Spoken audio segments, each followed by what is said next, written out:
with ESPN. Hey, Dame. Wanted to ask you about the HBCU aspect of this, and what do you think this also does for HBCU basketball programs, which obviously didn't recruit you well enough? I just love the fact that HBCUs are being highlighted. I think over the last year, it's been a lot more conversation about the top athletes attending HBCUs and considering them. And, I think a huge reason why you don't see them being considered by the top players is because of the lack of resources, and facilities aren't on the same level of some of these power conference schools. So it's not as appealing. And I think, this is a start, with the support of the NBA, being included in things like this, and kind of being put on the radar of more kids because of how many kids follow the NBA is definitely a positive step in the right direction. Thank you. Next question is coming from Mark Haynes with Clutch Points. Dame, what's up, man? What's going on? Yeah, I wanted to ask you your opinion on or your thoughts on your first ever NBA All-Star weekend. I mean, I was a little bit nervous, a little uncomfortable. It was just different, It's your first time. You sharing the room with the best players in the world, and for me, it was with a lot of players that I grew up watching. That was 2014. I was in there with, Kobe walked in with his shades. I feel like Tim Duncan, Dirk. I mean, all these dudes on the team. I played in the All-Star game with Tim Duncan and Dirk Nowitzki, like Kobe Bryant. So it was just different, But I think my first experience, I just was taking it in. I wasn't really there to try to put my stamp on the game or anything like that. I was just, enjoying the experience and looking around, like look at what kind of company I'm in. Next question is coming from Jim Ozarski with Journal Sentinel. Dame, Milwaukee Journal Sentinel out here in Milwaukee. Curious your thoughts on closing games. Like when you think of the best closers in the league, is it all about the guys who take the shot, or do you look at it as the gravity, like guys who maybe create so much attention, they make the right basketball play, and maybe a teammate makes the best shot? How do you kind of view closing in the NBA? Thank you. Well, I think everybody looks at closing and they say, who made the big shot? And for me personally, I prefer to be the one to take the shot. Just because in that moment is, you can put your team in position to either get over the top or the team falls short. And for me, as the leader of my team, I think part of it is I'm most comfortable being the person that has to answer the question, because I know I can move on from it if I don't make the shot or if I don't make the play. And I can handle the success if I do make the shot or the play. So for me, I would prefer to make that final decision. But I think when you think of a closer, you think of the person that's going for the team's neck, that's taking a shot. But that doesn't mean sometimes, you're not using that to get the next guy a shot. But guys who take pride in closing games and that want to close games, they figure out a way to get something off and to be the person that's doing it, in my opinion. Next question is from Mark Medina with USA Today. Hey, Damian. With the 1 year anniversary approaching with the season shutdown, what do you remember how you processed the play-by-play of that with, seeing what came out with the OKC Utah game and then, the NBA announcing that the season would be called off? When it happened, in my mind, I was like, maybe a week or two, we'll be back to playing.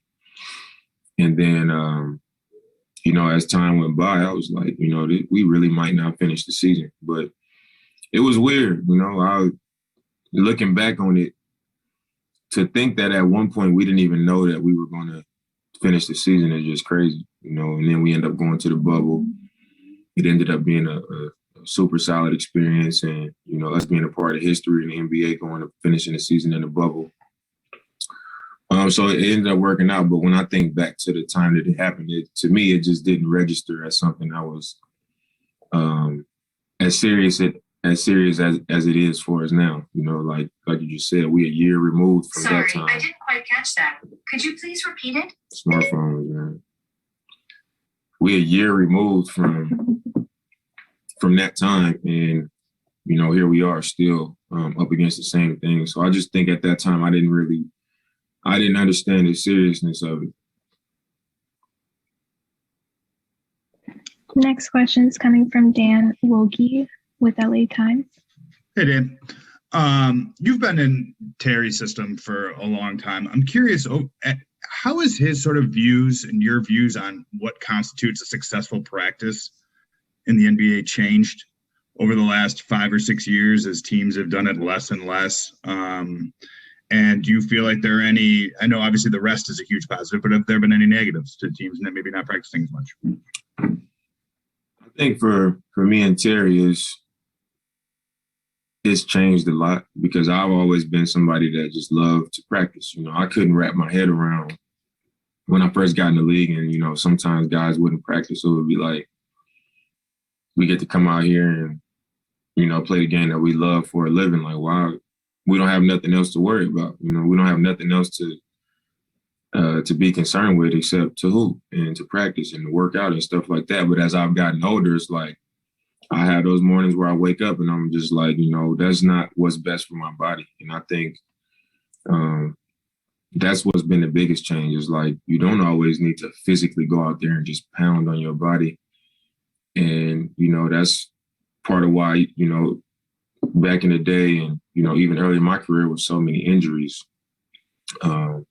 just practicing every day, getting up and down, getting up shots, traveling, playing, 82 games. It was just a lot on the body. And I think now the league is just getting smarter, where it's like, get what you need. I think that's where me and Terry, like, we've seen it the most changes. Like, at first it was practice, like non-contact practice, if it was getting a little bit rough, three games in 4 nights or whatever. But now it's like, get what you need, whatever, listen to your body. If you just need to get a lift in and get treatment today, then that's what you do. Or we'll do 20 minutes on the court with shooting and just kind of walking through game plan stuff, and then 20 minutes in the weight room and then treatment. But it's more about the preparation and making sure that your body is right so that you can be sharp when the game comes, as opposed to just feeling like you got to, work harder instead of work smarter. Next question's coming from Soichi Hayashi with Yahoo Japan. Hi, Dillard, you're a big fan of boxing, I heard. You love boxing very much, right? So today is the 50 years anniversary of Ali Frazier. And you support Black Lives Matter. Tonight, what will you show us? Dang, you said the 50 year anniversary? Yeah, Ali Frazier won. That's why they was showing that. I saw that they was replaying that everywhere yesterday. Maybe that's why. Dang, that was a long time ago. But tonight, I'm just gonna come out and just enjoy it. I think it's another to be a part of another All-Star game is an honor. I think everybody here feels that way. And last year I didn't get to play in the game, so tonight I'm gonna enjoy it. I'm gonna try to make the most of it. Did you learn something from Muhammad Ali or Joe Frazier? Muhammad Ali is my favorite athlete of all time, and he's not my favorite athlete of all time because of what he did in the ring. I loved what he represented outside of the ring, regardless of what he might have been putting on the line with his boxing career. Him being as big of a star as he was at that time. I'm not sure there's ever been any athlete in history that was at his peak and on top as far as fame and success in their sport and was willing to give it all up for what he believed in. So, you know, he'd a go for a reason, and it's not just for what he did in the ring. You know, and that's something that I take away from him is not letting who I am as an athlete or what my career is get in the way of who I am as a person and how I, you know, how I really feel and what really matters to me. Next question is coming from Christos Saltas with Sport DNA. Hello from Greece, Dame. I would like to ask you, when you started your career as a pro, did you imagine that one day that everyone recognized you as one of the best guards of your era? I mean, honestly, I never looked that far ahead. You know, when I was coming out of college, I came from a small school. You know, nobody really knew who I was. So I was my trainer, and all the people around me was giving me the speech like, you know, you might be in the G League for 2 years. You know, you might not play. And that was the route that I was kind of expecting. You know, coming from a small school, I thought that I would come in and, you know, have kind of a journeyman grinded out type of career, but I just knew that I was going to earn my way. I was going to stick, and I was going to find a way to help a team. And when I got here, it was, you know, it wasn't what I thought it was going to be. It wasn't as difficult to get in because I was picked high. So I started from day one, and I just, you know, made sure that I held myself to a standard where I was improving and I was getting better and I was taking it serious. And I think just being consistent at that has, you know, allowed me to have the kind of career that I've had. Next question is coming from Andreas Lopez with Cultura Sports. Thank you. Dame, my question is a little bit separated from basketball. My question is simply, when can we expect to see some new music out from you? Because the only thing we've gotten lately is Hulu doesn't just have live sports. So when's new music going to come out? I had to let the commercial live a little bit, but I'm a most likely put my 4th album out in the beginning of July. So. Next question is coming from Heather Yako.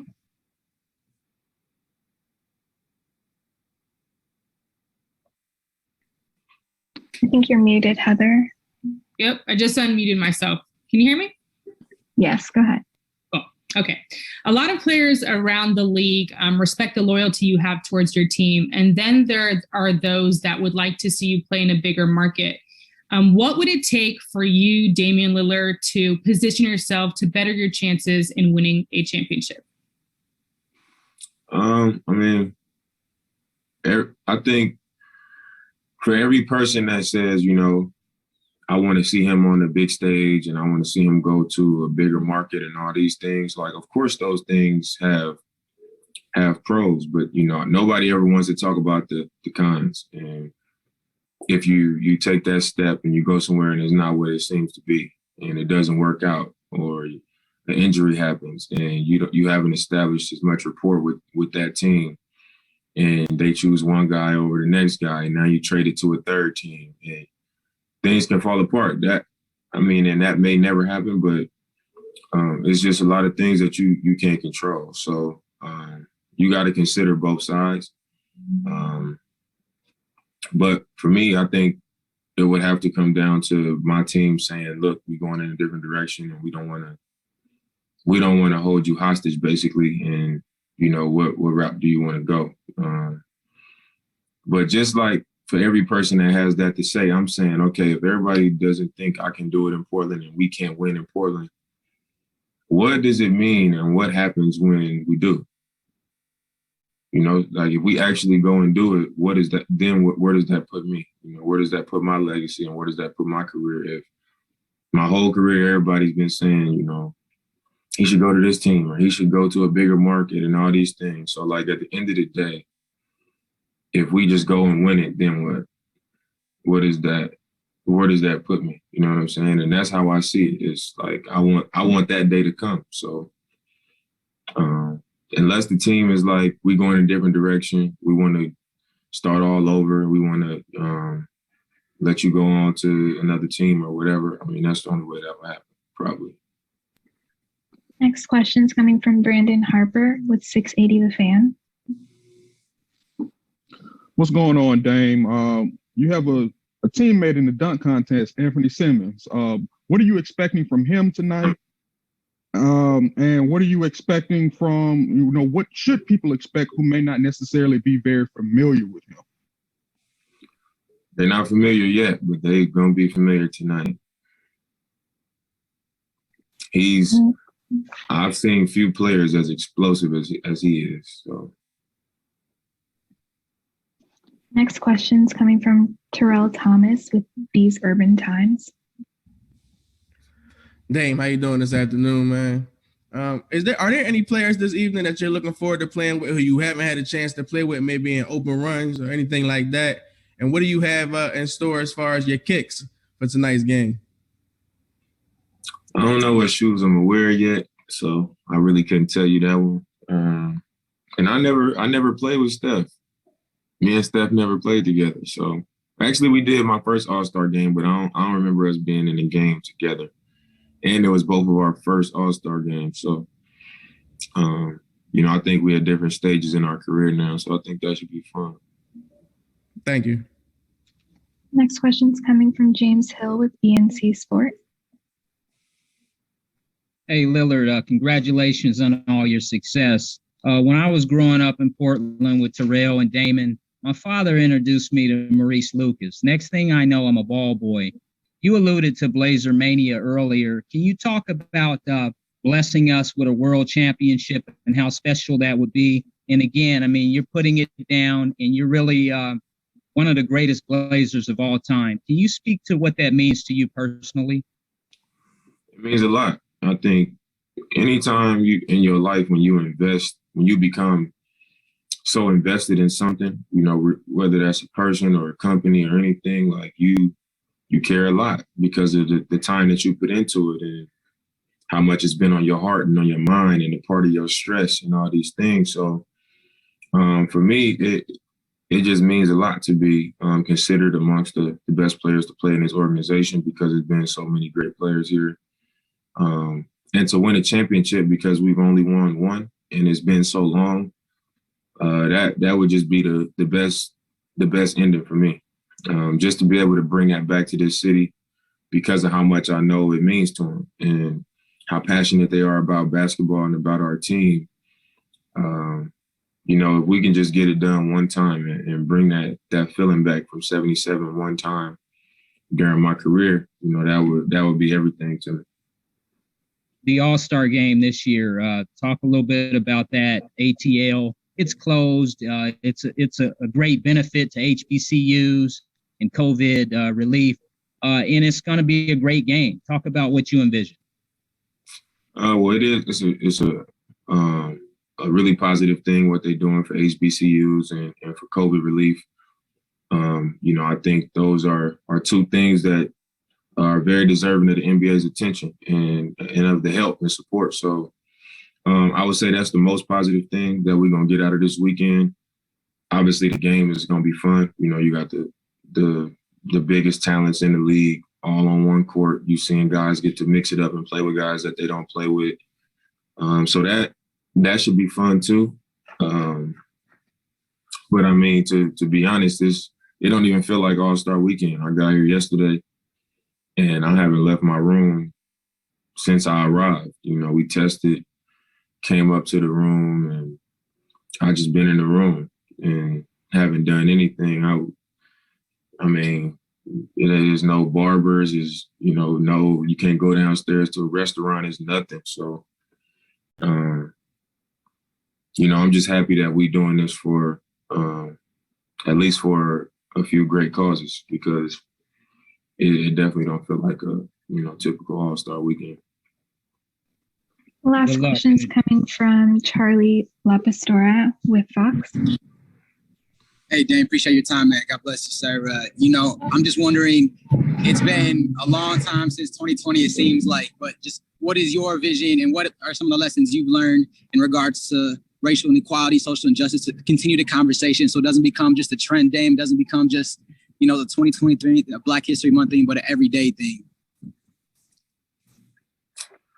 I learned a lot. I think the most important thing is that you got to take action. You got to be a part of the action because when you got such a broad topic and such a huge topic, it's easy to just jump in the conversation, and everybody talking about it becomes enough because we live in a world full of gossip and news and hot takes and things like that. And before you look up and a year goes by and all we've done is just, it's been the topic of conversation, but nothing that could have actually happened. So I think taking action has been the biggest thing, which for me starts in my community and with the people that I'm directly connected to. How can I impact and lift them up and kind of plant those seeds and then branch off from there, just to try to create, I guess, a better situation for like my roots, my neighborhood, my family, my friends, and things like that. And then they go on and they continue to do the same for other people. But that's been my biggest takeaway is, to take some type of action. All right, we're going to wrap it there. Thanks, Dame.